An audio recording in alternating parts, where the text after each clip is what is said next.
una corte de ángeles. Dice, los ángeles tenían la túnica blanca, pura, de lino finísimo. Dice, pero el Verbo de Dios tenía la túnica teñida en sangre. Y cuando yo leí ese texto me sorprendí y dije, Señor, ¿por qué? ¿Por qué tú que eres el Cordero de Dios, tú que eres la deidad, tienes la túnica teñida en sangre y los ángeles que te acompañan la tienen blanca? ¿Es que acaso tú no tienes más dignidad que ellos, que tú la tienes teñida en sangre y ellos no? Y de alguna manera, leyendo el texto, pude encontrar el secreto. ¿Saben por qué Jesús tiene la túnica teñida en sangre y los ángeles no? A ver cómo lo recibes. Te voy a utilizar una palabra muy vulgar. ¿Saben por qué? Porque Jesús es el único que está dispuesto a partirse la cara por ti. Amén. Dile al que tienes a tu lado, Jesús. Uy, a ver, quiero que me ayudéis. Dile, Jesús ha muerto por ti y ha resucitado por ti. Apláudele fuerte al Señor.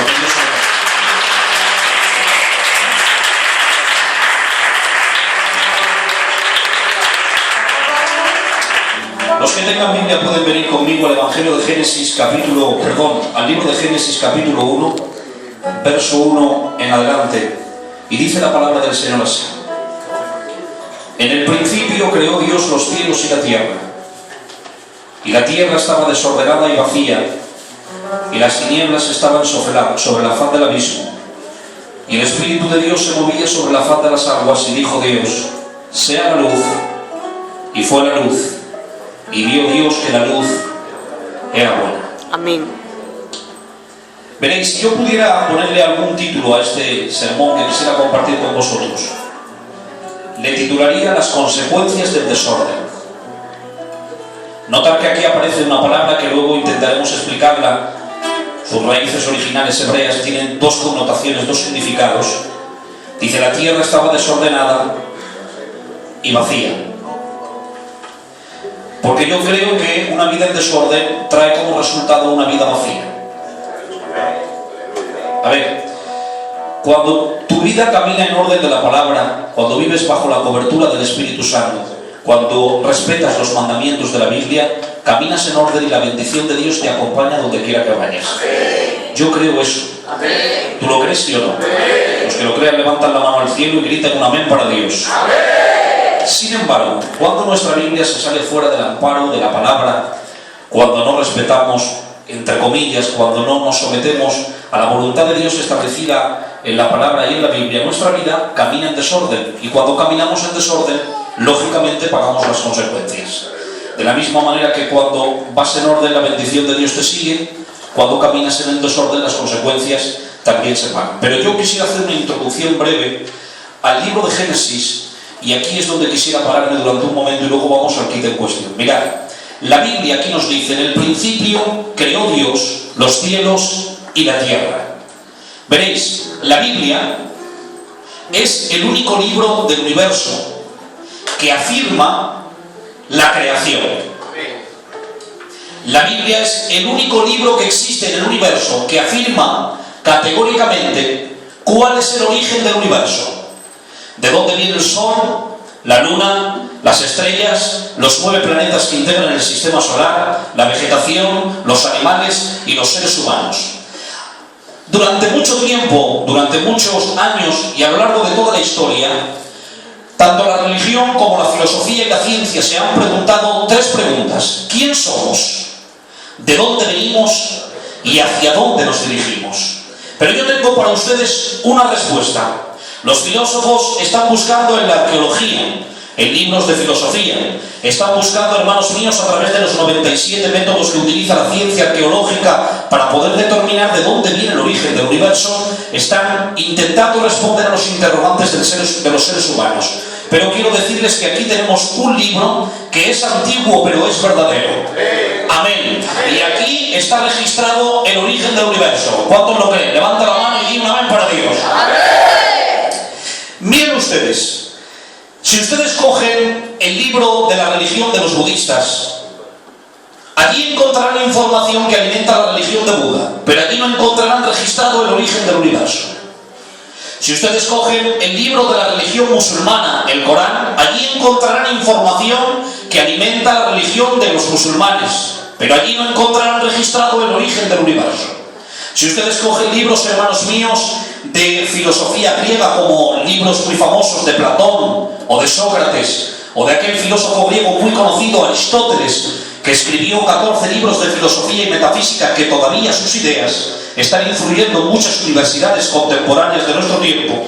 Allí encontrarán información que alimenta la razón, la sabiduría, la mente, pero allí no encontrarán registrado el origen del universo.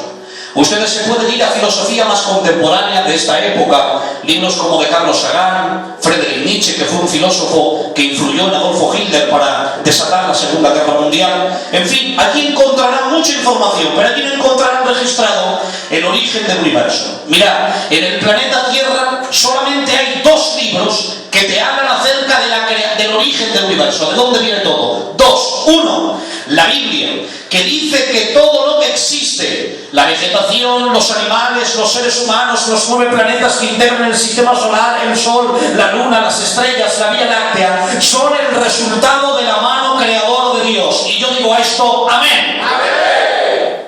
Sin embargo, hay otro libro que posiblemente ustedes han oído hablar de él, que se llama El origen de las especies. Este libro fue escrito por un científico naturalista llamado Carlos Darwin. Carlos Darwin fue un científico naturalista que un buen día tuvo una fantástica idea. Él se preguntó, ¿de dónde viene todo lo que vemos? ¿De dónde viene el universo? ¿De dónde han nacido los seres humanos? Ha tomado un barco, lo ha cargado de científicos y se ha ido por el océano Atlántico a investigar de dónde viene todo lo que existe. Pasados los años, él ha llegado a una conclusión y lo ha escrito en un libro. Él dice que todo lo que existe, el Sol, la Luna, las estrellas, los planetas, la vegetación, los animales, los seres humanos, son el producto de un protousuario, es decir, de una célula pequeña que hace millones de años en el espacio sin fin tuvo una colisión. Se le llama también la teoría del Big Bang. Estrelló aquella célula y como resultado apareció el planeta Tierra. En el planeta Tierra apareció, hermanos míos, por allí un animal, un mono. La historia es más larga, pero voy rápido. Y aquel mono fue evolucionando gradual y paulatinamente hasta que se convirtió en un ser humano. Te voy a decir algo de paso. ¿Saben ustedes que a tus niños pequeños en el colegio se les está enseñando que nosotros no venimos de la mano de Dios? En el colegio no se les enseña que nosotros somos el resultado de la creación de Dios. En el colegio se les enseña a los niños que nosotros venimos de una raza inferior, de animales invertebrados, que luego se convirtieron en vertebrados, que fueron evolucionando hasta que se convirtieron en la perfección del ser humano. Pero tú, como cristiano, como creyente, como cristiana, tienes la responsabilidad de decirle a tu hijo y a tu hija y a tus niños que nosotros no somos el resultado de un accidente, nosotros no somos el producto de la casualidad, nosotros no venimos de un capricho del destino, nosotros somos el resultado de una mano creadora de Dios que nos ha creado a su imagen y semejanza para vivir la eternidad con Él. Los que crean esto levantan la mano y gritan aleluya para Dios.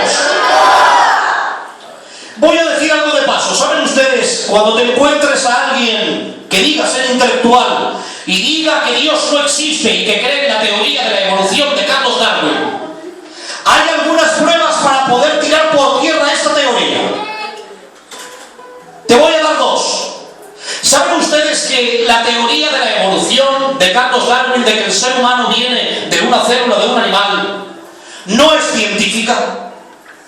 Nunca se ha podido comprobar en un laboratorio científico que el ser humano procede de un animal inferior. ¡Nunca! ¿Saben por qué? Porque ustedes sabrán, hermanos míos, que hay una ley física que rige el universo que contradice la teoría de Carlos Darwin. Ustedes saben que hay una ley física que rige el universo que se conoce como la primera y la segunda ley de la termodinámica. La palabra termodinámica, préstame atención ahora, es una palabra griega compuesta de 2 raíces. Termo, calor, dinámico, poder. Significa el poder calorífico. Y esta ley enseña que el Sol ejerce un poder calorífico sobre el planeta Tierra que hace que todas las cosas tiendan al deterioro, que poco a poco envejecen y poco a poco empeoran hasta que se degradan. Por ejemplo, imaginaos, hermanos míos, que Dios bendice mucho a los hermanos económicamente y se compran un Mercedes de última gama. Deseo que Dios te lo dé. Es que tú no lo deseas. Que Dios te dé un Mercedes.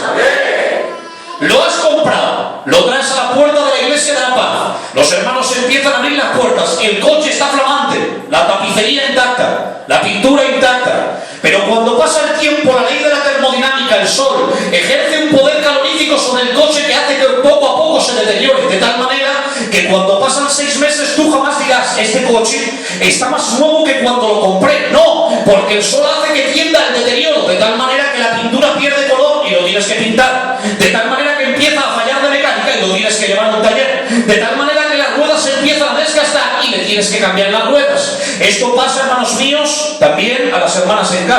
Imaginaos que Dios os bendice mucho, mucho, mucho económicamente y te compras un bungalow en el centro de Murcia, quiera Dios que te lo dé.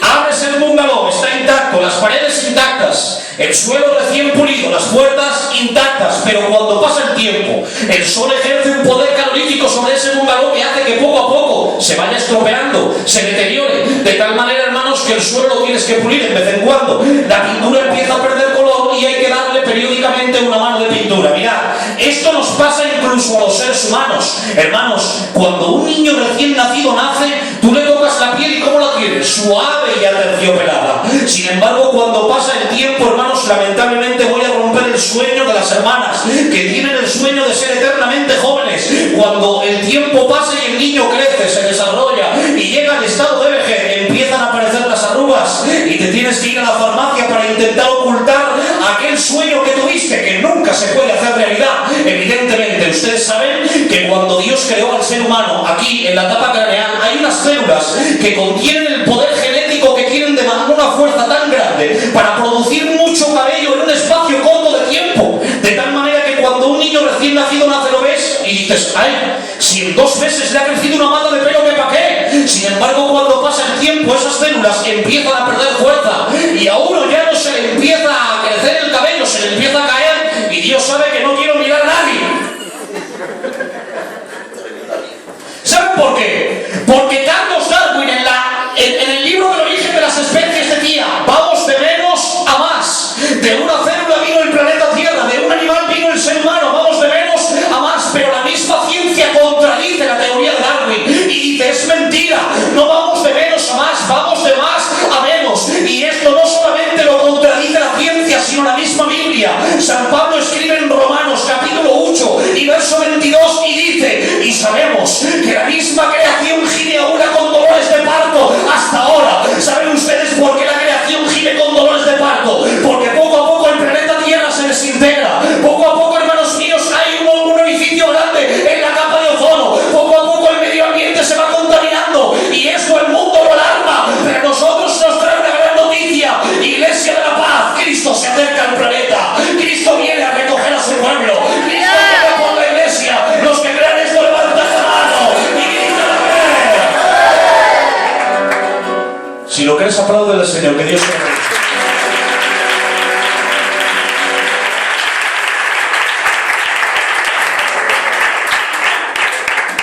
Voy a lanzar una palabra y si tú la crees, la confirmas con un amén. ¿Me sigues, sí o no? Amén. ¿Cuántos están bien? Levanta la mano y grita gloria a Dios. Gloria a Dios. Si la crees, lo confirmas con un amén. La Biblia es un libro más avanzado que la ciencia. Amén.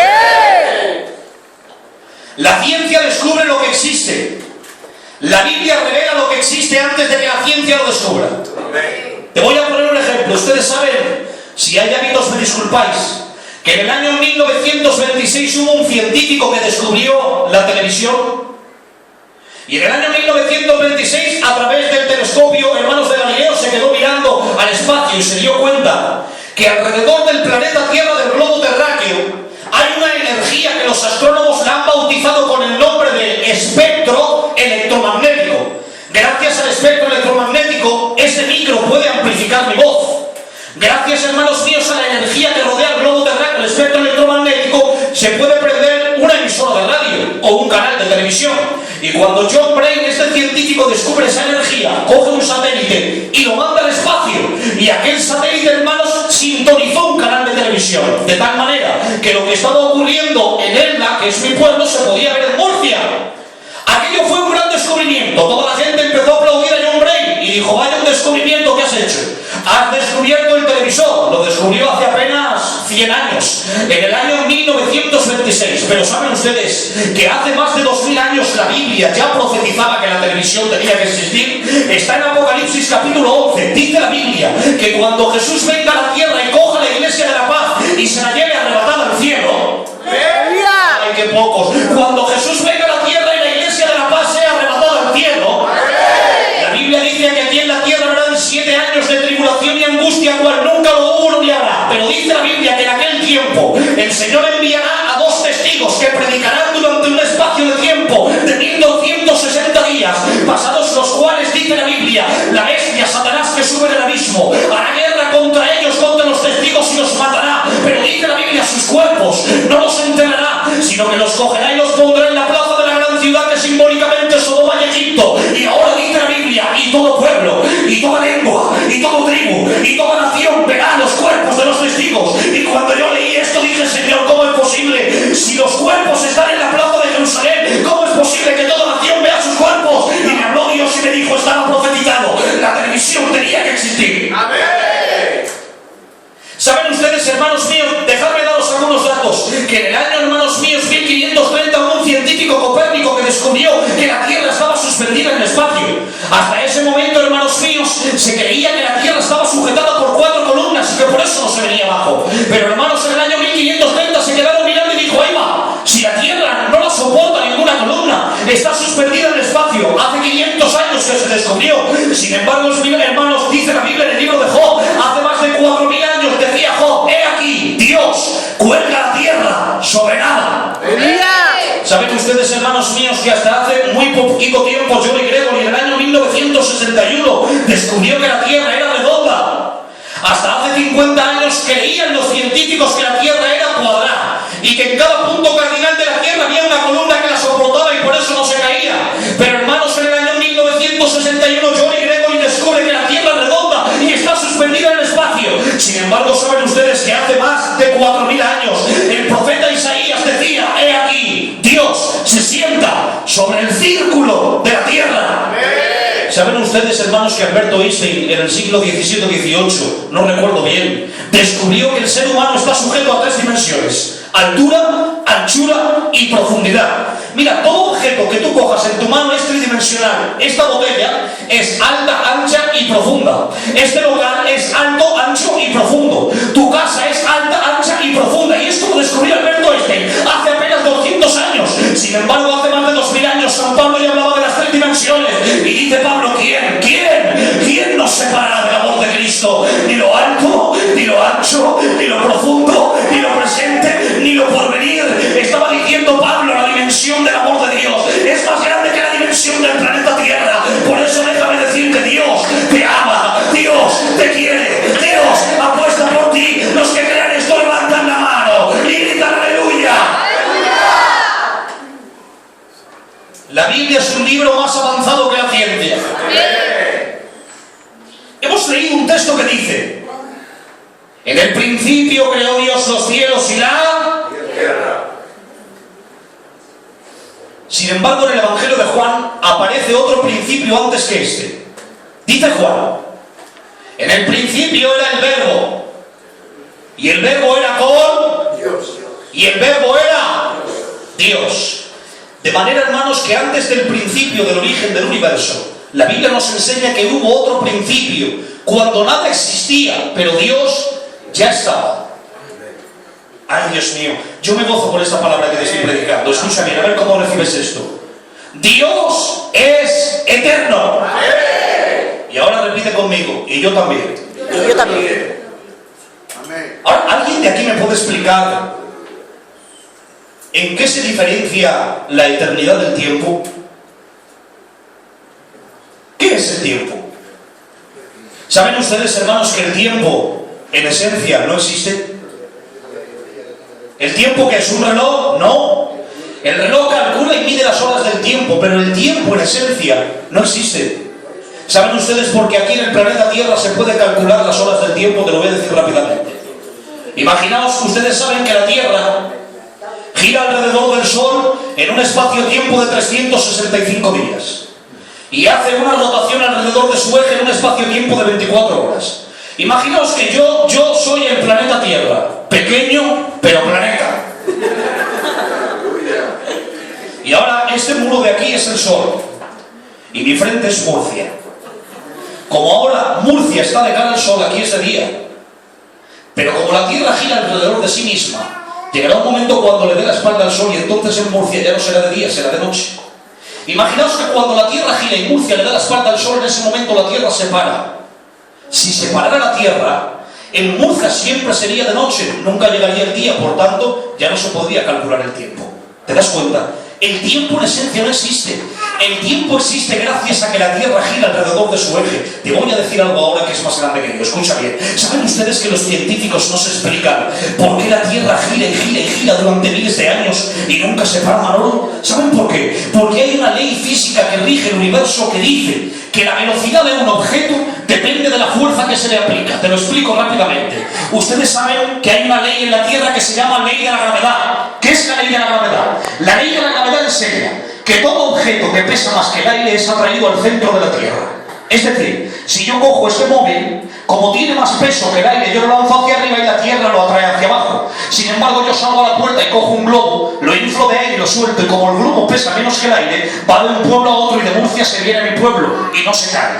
Los científicos dicen que la velocidad de un objeto está en proporción a la fuerza que se le aplica. Imaginaos que yo cojo esta Biblia y con toda la fuerza que tengo, que es poca, la lanzo con todas mis fuerzas. Durante un tiempo, como le he aplicado toda la fuerza que tengo, la Biblia irá volando por el aire, pero poco a poco la ley de la gravedad, que es inalterable, la irá venciendo de tal manera que la Biblia irá perdiendo altura, irá perdiendo peso hasta que se venga al suelo. Ahora pasa por aquí mi hermano Manolo, que es más alto, un poco más alto que yo, y coge la Biblia y le aplica más fuerza, y como es más fuerte que yo, la lanza con todas sus fuerzas. La Biblia llegará más lejos, tardará más tiempo en caerse al suelo, pero como su fuerza también es limitada, poco a poco la Biblia irá perdiendo altura y también caerá al suelo. Por eso los científicos no se explican por qué la Tierra gira y gira y gira y no se para, y ellos dicen, bueno, ¿qué clase de fuerza se le ha aplicado al planeta Tierra que durante miles de años gira y gira y gira y nunca se para? Ellos no lo saben, pero nosotros sí. Está escrito en el libro de Hebreos capítulo 1, dice la Biblia, he aquí que Dios sostiene todas las cosas con la palabra de su poder. Es decir, que hace miles de años el Señor le dijo al planeta, ¡gira! Y desde entonces no se ha parado.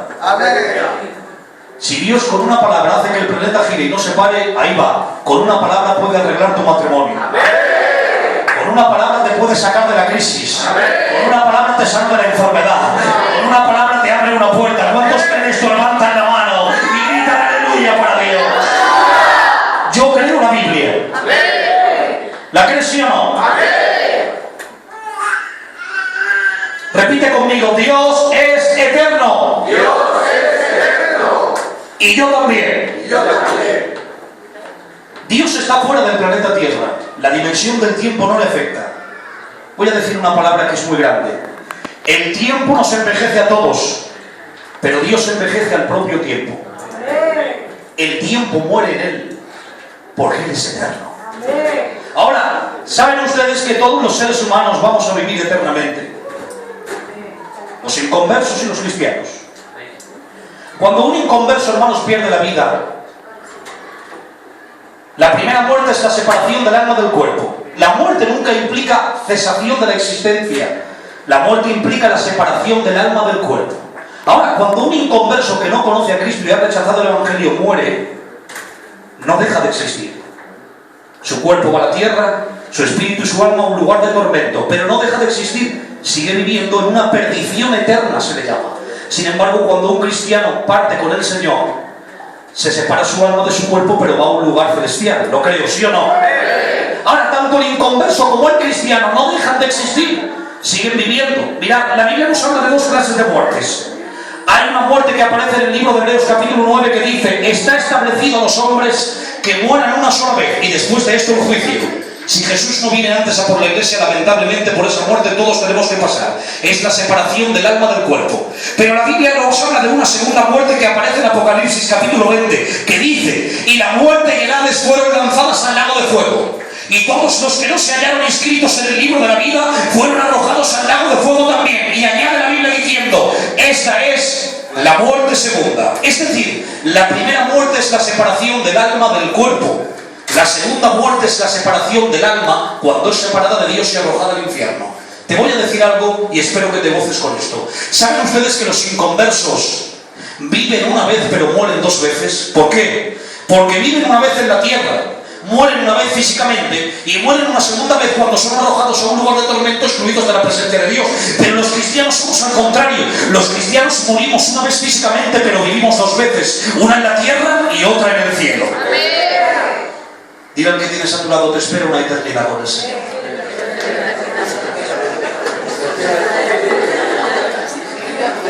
En el principio creó Dios los cielos y la tierra.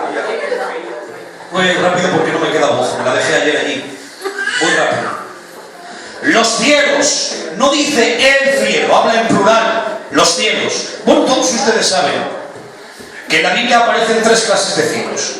Jesús dijo en la tierra, mirad las aves de los cielos que no siembran ni hilan, y con todo vuestro Padre Celestial las alimenta. El primer cielo es por donde surcan las aves, es la atmósfera terrestre. Hay un segundo cielo que aparece en el libro de Salmos que dice, los cielos cuentan la gloria de Dios y el firmamento anuncia la obra de sus manos. Ese es el segundo cielo, donde están las estrellas, la Vía Láctea, los planetas que integran el sistema solar. Pero hay un tercer cielo que aparece en 2 de Corintios, capítulo 11, que dice San Pablo, conozco a un hombre, si dentro del cuerpo o fuera del cuerpo no lo sé, fue arrebatado al tercer cielo donde escuchó palabras inefables que no les daba al hombre entender. ¿Saben lo que le sucedió a San Pablo? Que cuando él estaba en la tierra, Dios lo cogió y se lo llevó al tercer cielo.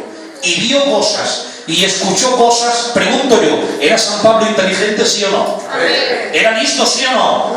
Pues ¿qué vería y qué escucharía? Que dice, lo que he visto y lo que he escuchado son palabras inefables. El hombre no las puede entender. Oíd bien, Juan todo lo que vio en la isla de Patmos lo pudo entender, lo pudo escribir. Las calles de oro, las puertas de perla, el mar de cristal, las copas de ira, los juicios que venían a la tierra, todo lo que vio lo entendió, lo explicó en el libro de Apocalipsis. Pero ¿qué vería San Pablo y escucharía? Que no lo pudo explicar con todo su coeficiente intelectual. Déjame decirte, tú no vas al primer cielo, tú no vas al segundo, tú vas al tercero, un paraíso celestial. ¿Cuántos se vienen conmigo al cielo? Levanta la mano y grita aleluya para Dios.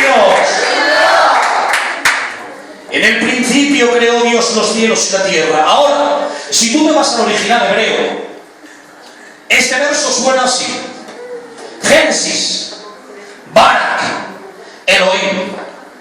Génesis, principio.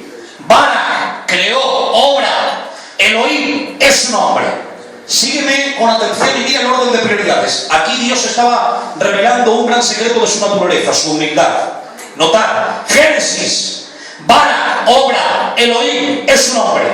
Primero aparece su obra y luego su nombre, Elohim. Primero su obra y luego su nombre, Elohim. Primero su obra y luego su nombre. Lo digo con todo el respeto. Hay gente que quiere que su nombre aparezca por todos los sitios, pero sus obras no aparecen por ninguna parte. Por eso, hermanos míos, Lucas le escribió los Hechos de los Apóstoles a Teófilo y le dijo, en el primer tratado, oh Teófilo, te hablé acerca de todas las cosas que Jesús comenzó a hacer y a enseñar. Hacer y a enseñar. Porque el verdadero maestro primero enseña con el ejemplo y luego con las palabras. Si tú estás de acuerdo conmigo, dices amén. Estamos viviendo un tiempo donde todo el mundo quiere nombre, pero pocos quieren obras. ¿Sí o no? Y necesitamos, y Dios está buscando a gente humilde, que se esconda detrás del telón y que espere a que sea su día, a que Dios los llame, a que Dios los utilice. Déjame recordarte un pasaje y estoy cerrando ya. Le habla el Señor a los discípulos y les dice, los que quieran ser humildes que me acompañen, los que quieran que Dios los utilice también. Dice, muchachos, id a la aldea que está enfrente de vosotros, no tengo burra para entrar a Jerusalén. Id a la aldea que está allí enfrente y encontraréis una burra atada. La burra la vas a encontrar amarrada, desatadla. Y si el dueño de la burra os pregunta que por qué os la lleváis, decidle que el maestro la necesita, pero que le doy mi palabra que se la devolveré. Vamos por partes. Dice, cuando vayáis la burra, la encontraréis atada. Ustedes saben que en la Biblia la burra es un símbolo de humildad. Y la humildad, mirad cómo estaba. Dice, la encontraréis atada, presa, no está libre. Y si quieres que Dios te utilice la burra de la humildad, hay que desatarla. Y los caballos del orgullo hay que meterlos presos. Dice, desatad la burra. Y si el dueño de la burra os pregunta, ¿por qué os lleváis la burra si es mía? Le decís, el maestro la necesita. necesita, pero ha dado su palabra que te la devolverá. Te voy a decir algo de paso. Humanamente hablando, era Jesús tan sumamente pobre, humanamente hablando, que no tenía barca para pescar, se la tuvo que pedir a Pedro. Era tan sumamente pobre que no tenía burra para entrar a Jerusalén, se la tuvo que pedir a este hombre. Era tan sumamente pobre, humanamente hablando, que no tenía sepulcro para que lo enterraran, se lo tuvo que dejar José de Arimatea. Pero era tan sumamente caballero que todo lo que pidió prestado lo devolvió. La barca se la devolvió a Pedro, la burra se la devolvió a su dueño, y hasta el sepulcro lo devolvió, porque al tercer día resucitó de entre los muertos. Han desatado la burra, han hecho el trabajo, han sudado sangre, sudor y lágrima, y cuando se la traen al Señor le dicen: Señor, nosotros hemos hecho el trabajo, hemos ido por la burra, la hemos desatado, te la hemos traído, hemos hablado con el dueño, pero súbete en la burra y que te aplaudan a ti, porque déjame decirte, tú y yo hacemos el trabajo, yo predicando, el Simón pastoreando, las hermanas cantando, los hermanos tocando el instrumento, pero el único digno de subirse en la burra y de llevarse la gloria, la alabanza, la adoración, la pleitesía, es el verbo de Dios, el cordero inmolado. Los que crean esto, levantan la mano y gritan aleluya.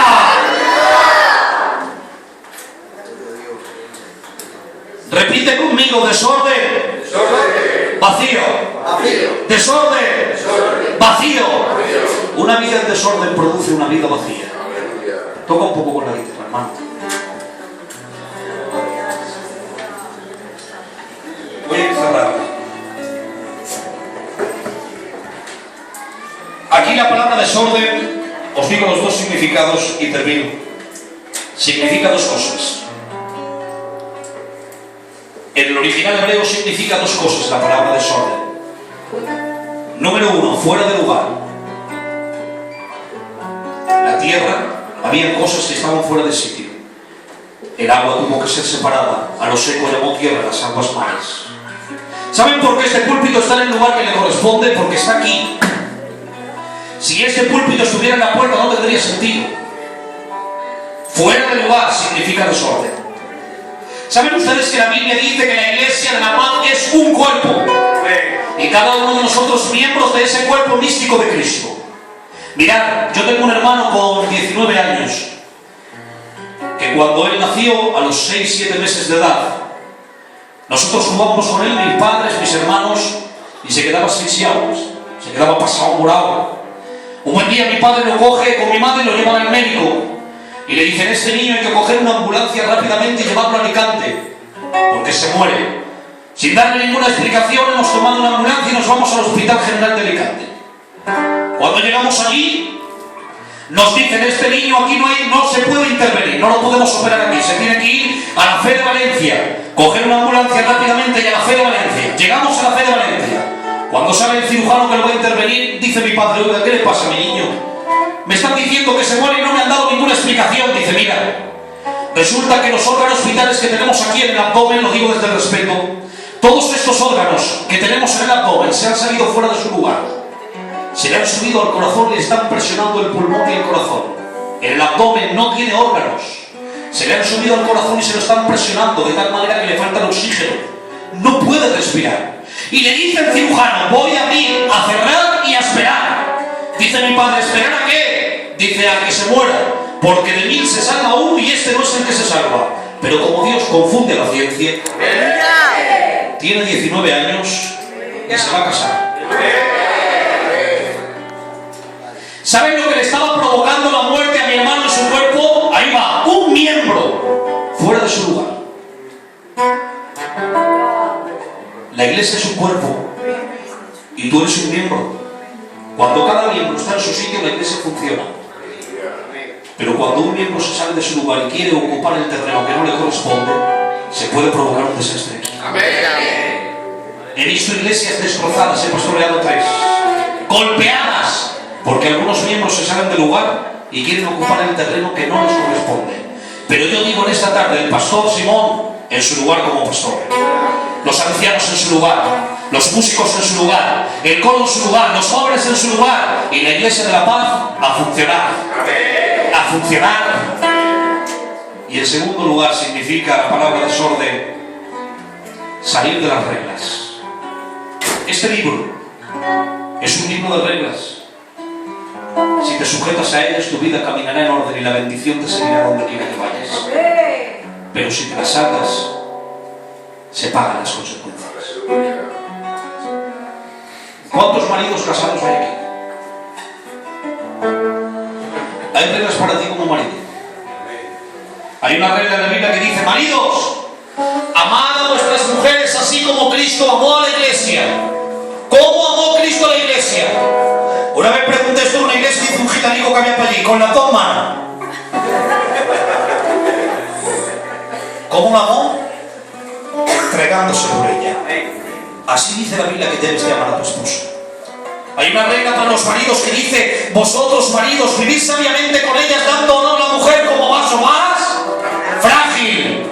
Un vaso frágil hay que tratarlo con cuidado, con respeto, con cariño, con esmero. En cualquier momento se rompe. Hay reglas para las mujeres que dicen: mujeres, sujetaos a vuestros esposos. Hay reglas para los hijos de padres que dicen: honra a tu padre y a tu madre y te irá bien y tus días se alargarán sobre la tierra. Ahora, con esto tenemos un problema. ¿Por qué vienen ustedes? Mi compañera vive en Villena, yo vivo en Elda, a 20 kilómetros de su pueblo. Ella vive conmigo allí, en mi pueblo. Hay veces que yo le digo a mi compañera: vamos a honrar a mi papá y a mi mamá, y un domingo me voy a comer allí. El hecho de que yo vaya a comer a la casa de mi padre, para él es una honra que su hijo esté allí con su compañera. Llega el día de su cumpleaños: vamos a llevarle un regalo a mi papá y a mi mamá, vamos, y le honro dándole un regalo. Pero hay otras veces que me dice ella: yo también quiero honrar a mi papá y a mi mamá. Coge el coche y llévame a mi pueblo, y tengo que coger el coche y llevarla. Hay matrimonios que la vida no les va bien porque algunos, ojo a esto, quieren honrar a sus padres pero no permiten a su compañero o a su compañero que honren a los suyos. Y esto que estoy diciendo es muy serio. Honra a tu padre y a tu madre. Es un mandamiento bíblico. ¿Quieres vivir en orden? ¿Quieres vivir en orden, sí o no? Ponte de pie un minuto, por favor. Un minuto solamente. Esa guitarra suena más alta.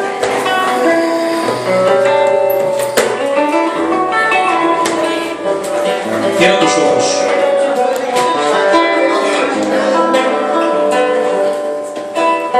Cierra tus ojos un minuto. Te voy a pedir que cierres tus ojos e inclines tu rostro durante un minuto solamente. Esta puede ser la tarde que estabas esperando. Dios ha venido a hablarte de una manera muy sencilla, diciendo que tú no eres el resultado de la casualidad. Tú estás en esta iglesia porque Dios tiene un propósito particular contigo. Dios va a bendecir tu casa y tu familia más de lo que imaginas. Pero es necesario que vivas en orden, que ocupes tu lugar y que respetes las reglas. Tómate de la mano del que tienes a tu lado, en señal de unidad, por favor. Y te voy a pedir que durante un minuto, si quieres vivir en el orden de la palabra, empieces a clamar a Dios. Y le digas: Señor, te ruego que me ayudes a vivir en orden. Está mi hermano Johnny, Señor. Adora al Señor. Padre que estás en gloria, te doy gracias por tu palabra, Señor. Te doy gracias porque tú nos aconsejas a vivir en orden siempre. Señor, te ruego que el bien y la misericordia nos sigan a donde quiera que vayamos. Que tu palabra en nuestro corazón corra y sea glorificada, Dios mío. Que sea como un martillo que rompe la piedra, como un fuego que abrasa, como una espada que penetra hasta partir el alma, el espíritu, Señor. Te ruego, Dios mío, que esta semilla de tu palabra no caiga en saco roto, sino que produzca fruto al 30, al 60 y al 100 por uno, para la gloria de la alabanza de tu gracia.